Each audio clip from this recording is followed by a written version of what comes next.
All right. Hey, everyone. You got Adam Hutchinson here from Socedo today. And I'm joined with Dan Truhl, who's the Chief Marketing Officer, runs marketing everything at Apps Without Code. I And today, try. that's right. And today we are on episode 32 of our Socedo Live series. And today I really wanted to talk to Dan because he was using social media, including Socedo, to really promote their new event that they've just started doing called Apps Without Code Live. It was their first year doing this event, but they had over 1,000 attendees. It was a really huge success.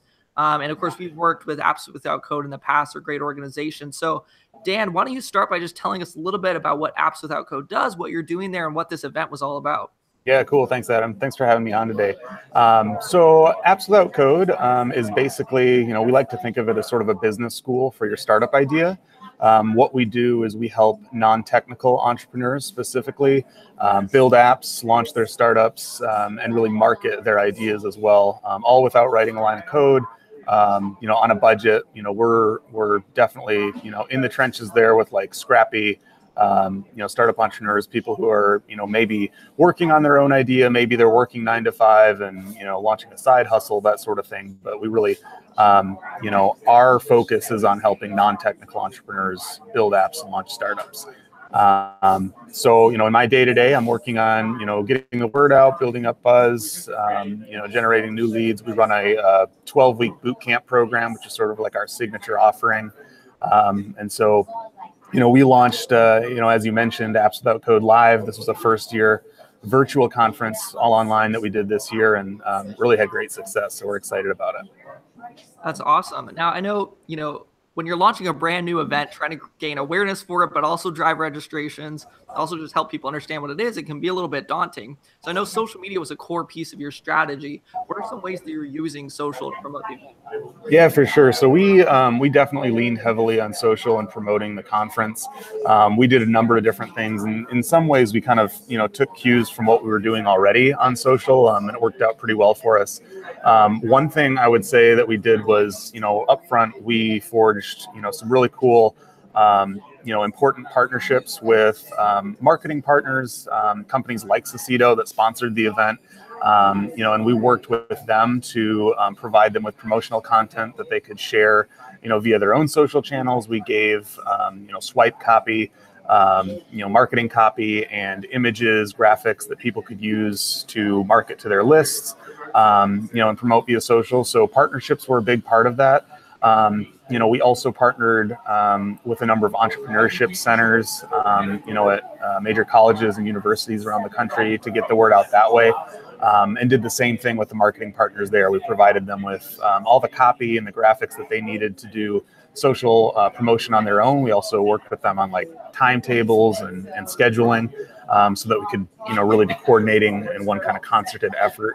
The other thing that we did that was really cool and worked out well for us this time around, and something that we do at Apps Without Code pretty regularly, I'd say, is we worked with some influencers on social media takeovers. So we have a number of partners that we like to work with in the social space that have their own brands that are really focused on serving an audience that's similar to ours. So people who are interested in starting their own ideas or building their apps or other entrepreneurship type brands. And so one, for instance, there's a brand out there, really cool organization called Female Hustlers. And they're on Instagram. You can check them out. I think their handle is The Female Hustlers. But anyway, they have, an amazing audience that they've built up of female entrepreneurs and aspiring entrepreneurs. And so we were able to work with them to really just like sort of take over their social channels for a day. And how that works is we provide them with content. In some cases, our founder and CEO, Tara, will actually do like a live broadcast with them on their platform, just say, hey, it's me. We're taking over the channel today. Here's why we're related to what you're all about at Female Hustlers, and told them about the conference that way. So that drove a lot of tickets. In addition, we also did the collaborative kind of marketing with the speakers and other partners, like I mentioned. And then, I guess, to your credit, at Socedo, we worked with you guys And not only did we get help from you guys in terms of promoting on your own social channels, but we also leveraged the Socedo software itself, to do a lot of lead generation and spread the word about the conference that way, and that was really successful for us. Yeah, that's great. That's great. So, you're using the partner network, you're doing co-marketing with others, you're getting in front of influencers networks, you're doing social takeovers. I love that idea. Yeah. There's kind of a common theme here, which is getting in front of other people's audiences and the right audience on social media. So how did Socedo work within that? What kind of targeting did you use to be able to find the right audience? Yeah, for sure. So, well, we, Socedo and the Apps Without Code team, we go pretty far back. We actually were working on a different startup a couple of years ago called Collecto, and we started using the tool that way. And we actually, there's a blog post about it, I think, on blog.appswithoutcode.com. You can check it out, all about how we use that for Collecto. But we were actually able to increase our traffic, our referral traffic from social by about 10 times just using the Socedo tool. So we knew that it worked. We wanted to figure out how we could put it to work for the conference. And what we did there was we actually, using the Socedo platform, we went after people on Twitter that were having conversations about the kinds of things that to us would indicate an interest in building apps or launching startups themselves. So some of the keywords that we targeted, the phrases were things like want to start my own business, or I want to build an app, or I have an app idea. There should be an app for that. I mean, there's a million different things that people see thrown around, on there every day. Everyone has an app idea. Seems like, there should be an app for that. There should be an app for this. So we looked at people that were having those kinds of conversations or those sort of aha moments.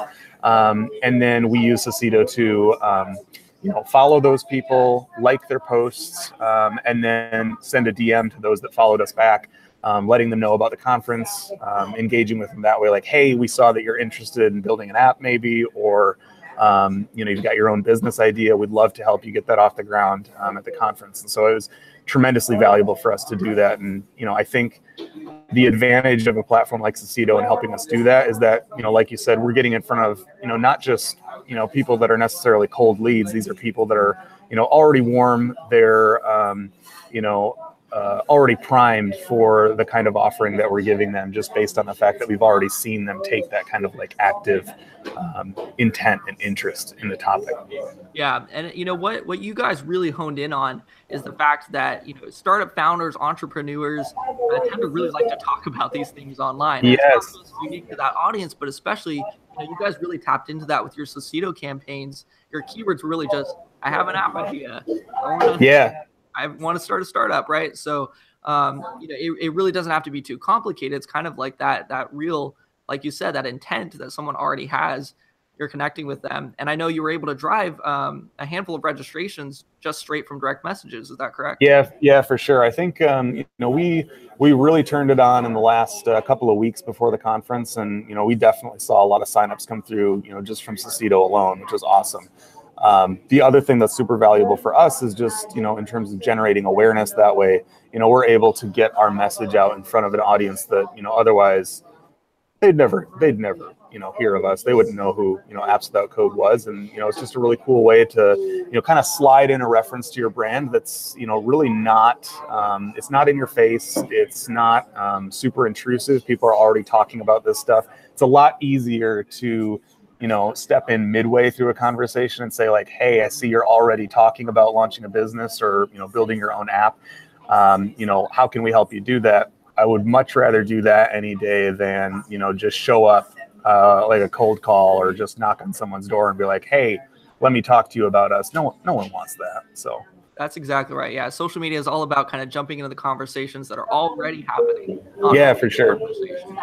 All right. So I have to ask before we wrap up, what's that kind of one quick tip that you would give to startup founders, entrepreneurs who are looking to kind of grow, launch their business, whether it's social media or otherwise, to start getting an audience? It's a great question. I think, there's a lot of different places to start, obviously, but I think the one thing I would, recommend and emphasize is that people look beyond their own audiences. So, a lot of the people that we work with, for instance, and even ourselves, starting out just a couple of years ago, you don't really have an audience built up yet. You haven't, developed maybe your social channels, to the extent that you would actually like.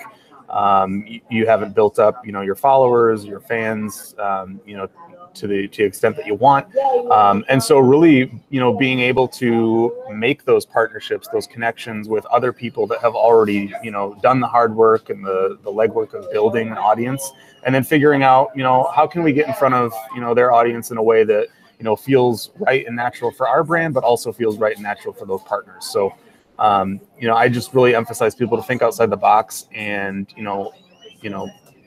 it shouldn't be a disadvantage to have, maybe a smaller audience than you'd want eventually. That shouldn't hold you back. You really just have to look to, forge relationships with the people that, can help you get in front of those folks.